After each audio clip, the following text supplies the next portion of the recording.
이스라엘은요, 하나님의 백성이었죠. 그리고 하나님께서는 날마다 자신의 약속으로 내가 너네들 이렇게 인도할 거고, 내가 너네들을 보호할 거고, 내가 너희들에게 이러이러한 복을 줄 거야 라고 항상 약속을 하시거든요. 근데 정말 중요한 약속, 확실한 약속을 주실 때는 하나님께서 한 가지 단어를 더 첨가를 해서 우리에게 확신을 주세요. 하나님의 손, 하나님의 팔, 이런 단어들을 이제 추가하시면서 이스라엘 백성들에게 약속을 하셨어요. 그리고 오늘 본문 이사야 41장의 약속 또한 우리의 어려움 앞에 하나님께서 내걸어 주신 확실한 약속, 내 오른손 으로 너를 붙들리라, 도우리라, 함께하겠다. 너 인생 가운데 선한 길로 내가 이끌어갈 것이다. 그렇다면 여러분, 과연 이 하나님의 손이 과연 어떤 역할을 하시길래 하나님께서는 가장 중요한 약속 가운데 여호와의 손이라는 이야기를 하신 걸까요? 하나님께서는요, 자신의 손으로 권능을 나타내십니다. 시편 118편 16절 말씀, 여호와의 손이 권능을 베푸시는도다. 절대적인 능력, 이게 권능이에요. 한계가 없는 능력을 얘기하는 거예요. 모세가 지팡이를 내리치니까 홍해바다 물이 갈라졌다라고 분명히 출애굽기에는 기록이 되어 있는데, 그게 사실은 지팡이가 가른 게 아니라 하나님의 그 영광의 팔이 권능을 나타내셔서 홍해바다를 갈랐다라는 거예요. 여러분, 이처럼 우리 하나님께서는요, 아무런 막힘 없이 권능을 나타내시는 분이신 줄 믿으시길 바랍니다. 자신의 영광을 위해 능력을 베푸시고, 바로 지금 예수님을 믿는 여러분들을 위해 하나님의 손으로 권능을 나타내신다는 사실을 기억하시길 바랍니다. 어떻게 고기가 하늘에서 비 내리듯 떨어질 수가 있겠습니까? 어떤 과학자가 그걸 증명할 수 있겠어요? 어떻게 그 무겁고 막 휘몰아치는 바다가 갑자기 그렇게 갈라질 수가 있겠냐는 거예요. 어떤 과학자가 그걸 증명할 수 있겠냐는 거예요. 우리가 당연하다고 생각하는 그 모든 질서들과 우리가 당연하다고 생각하는 그 상식들을 하나님께서는 뛰어넘으셔서 우리에게 능력을 베푸시는데, 어떻게 베푸시냐? 하나님의 손으로 그 능력을 나타내신다는 겁니다. 이게 바로 하나님의 창조의 권능이고, 이게 바로 하나님의 기적의 권능이고, 이게 바로 하나님의 다스림의 권능입니다. 여호와의 오른손이 권능을 베푸시는도다. 그 하나님의 손이 지금 여러분들과 함께 하십니다. 참으로 나의 의로운 오른손으로 너를 붙들리라. 사랑하는 여러분, 이 말씀이 지금 사실이라면 지금 저와 여러분, 하나님께서 지금 이 시간 하나님의 손이 함께 하시는 줄 믿으시길 바랍니다. 하나님의 손은요, 우리가 뭘 했을 때 오고 뭘 안 하면 하나님께서 또 떠나고, 이게 아닙니다. 예수님을 믿고 예수 그리스도를 구주로 영접한 자들, 그래서 모든 죄가 말끔히 씻겨진 자들, 그래서 천국 백성이 이미 된 자들에게 하나님의 손은 단 한시도 떠나지 아니하시고, 가장 어렵고 힘들고 눈물이 나는 그때에도 하나님께서 더 큰 일이 오지 않도록 보호해 주시고 지켜주셔서 결국은 우리를 가장 완전하고 행복한 길로, 의의 길로 인도하여 주신다는 것입니다. 그러나 여러분, 기도하실 때 말씀으로 기도하세요. 이 말이 뭐냐면 하나님의 손을 언급하세요. 다른 게 중요한 게 아닙니다. 매 순간 하나님의 손 경험하게 하여 주시옵소서. 이러한 기도로 하루를 시작할 때 하나님께서 그 기도에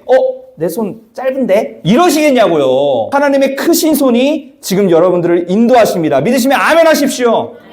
그 오른손 붙들림의 끝은 하나님께서 계획하신 가장 완전한 것, 가장 선한, 그것이 바로 우리가 이끌렸을 때의 종착역임을 여러분 꼭 기억하시길 바랍니다. 오늘도 성적 완전히 망했습니다. 그러나 이 망한 성적표가 나를 인도하는 것이 아니라 하나님의 오른손이 나를 인도하시는 줄로 믿습니다.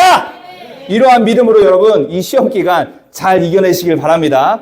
아시겠죠? 그렇게 했을 때 그 믿음 위에, 그리고 그 믿음의 행동 위에 하나님께서 능력을 나타내시고 다른 사람들에게 자랑할 수 있을 만한 하나님의 영광을 나타내 주실 것입니다. 우리는 그거 그냥 간증만 하면 돼요, 이제.